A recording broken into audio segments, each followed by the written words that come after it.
जिसमें कि मुझे पुनः राष्ट्रीय अध्यक्ष चुन लिया गया और मेरे कंधों पर ये एक बहुत बड़ी जिम्मेदारी है। क्योंकि आप सब लोगों को पता ही है कि 5 राज्यों के चुनाव आ गए हैं, जिसमें 3 राज्य बहुत महत्वपूर्ण भूमिका अदा करेंगे और आगामी 24 के चुनावों की भूमिका इन्हीं 3 राज्यों के चुनाव से होकर के जाएगी, जिसमें मध्य प्रदेश, छत्तीसगढ़ और राजस्थान। पूर्व में मैंने घोषणा की थी मध्य प्रदेश, छत्तीसगढ़ और राजस्थान तीनों राज्यों में भारतीय जनता पार्टी चुनाव हारेगी, नहीं तो मैं राजनीति से संन्यास ले लूंगा, और मेरी ये घोषणा पूर्ण सत्य हुई थी।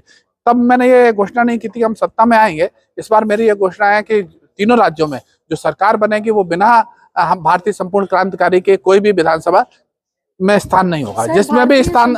संपूर्ण जो क्रांतिकारी जो आपकी पार्टी है उसकी स्थापना की मुख्य उद्देश्य क्या है?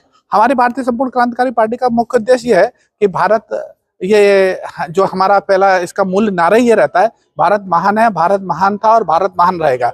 हम मन, क्रम, वचन और वाणी से इस प्रकार के सदैव कार्य करेंगे कि भारत विश्व गुरु के रूप में स्थापित हो। अब तक आपके द्वारा, संगठन के द्वारा कौन से प्रमुख कार्य किए गए हैं? संगठन हमेशा लड़ाई लड़ता है दलित, शोषित, गरीब, मजदूर, मजलूम, हिंदू, मुस्लिम, सिख, ईसाई, जैन, पारसी और बौद्ध भाई सभी को समान लेकर के हमारी पार्टी का जन्म हुआ और पार्टी की विचारधारा थी। हमारी पार्टी के मुख्य जो पार्टी के हमारे संस्थापक हैं डॉक्टर ओम प्रकाश सिंह जी, ये आपने सुना होगा, जब आप तो छोटे होंगे, 77 में जेपी ने जो है संपूर्ण क्रांति का नारा दिया था, और संपूर्ण क्रांति का नारा जेपी का ये था कि भारत में किसी प्रकार की वैमनस्यता ना हो, भारत में ये सारी चीजें जितने भी हैं वो समान रूप में हो, ये जाति और आधार पर जो बांटा गया है ये सब खत्म हो। और उस पर जो है संपूर्ण क्रांति, 5 तरह की संपूर्ण क्रांति रखी गई थी, जिसमें से पहला था कि शिक्षा।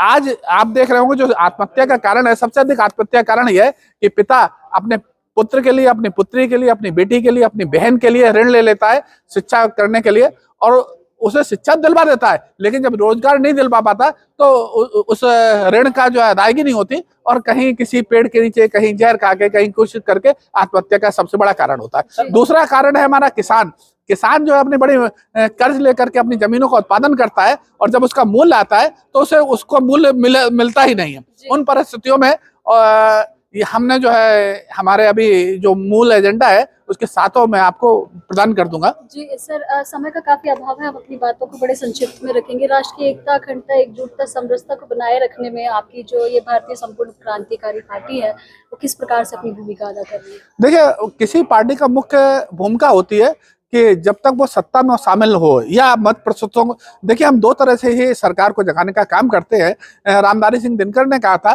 कि उस समय रामधारी सिंह दिनकर की एक कविता थी, शायद आपने सुनी हो, कि सिंहासन खाली करो अब जनता आती है, वक्त की आवाज है, समय की पुकार है, जनता की आवाज है, अब हमारी भागीदारी है। अंतिम प्रश्न है मेरा आपसे, देश की जनता, युवा, प्रतिष्ठित समाज सेवी वर्ग आपको हमारे चैनल के माध्यम से देख और सुन रहे हैं जी, उनके लिए क्या संदेश और क्या अपील करना चाहेंगे? मैंने सबसे पहले हमारी पार्टी का मुख्य उद्देश्य युवा ही है। आज हमारे जिस मध्य प्रदेश, छत्तीसगढ़, राजस्थान जहाँ चुनाव हो रहे हैं, वहाँ आपने देखा होगा कि युवा बड़ी मुश्किल से तो पहले अपनी एजुकेशन पार करता है। एजुकेशन पार करने के बाद जब वो सर्विस के लिए करता है तो इतने जगह उसको इतनी हाई, इतना क्यों? आप जब परीक्षा ले रहे हैं, परीक्षा में आप 5,000, 10,000, 25,000 रुपए का फॉर्म क्यों? किस कारण से? उसका क्या उपयोग? मतलब क्या लेते, क्यों लेते, ऐसा क्या कारण है? हमारी पार्टी जब आएगी तो किसी भी प्रकार से भ्रष्टाचार, शून्य भ्रष्टाचार, हमारी पार्टी का उद्देश्य शून्य भ्रष्टाचार, और हर युवा को काम, किसी भी तरह से उसको, हर युवा के हाथ में रोजगार। धन्यवाद।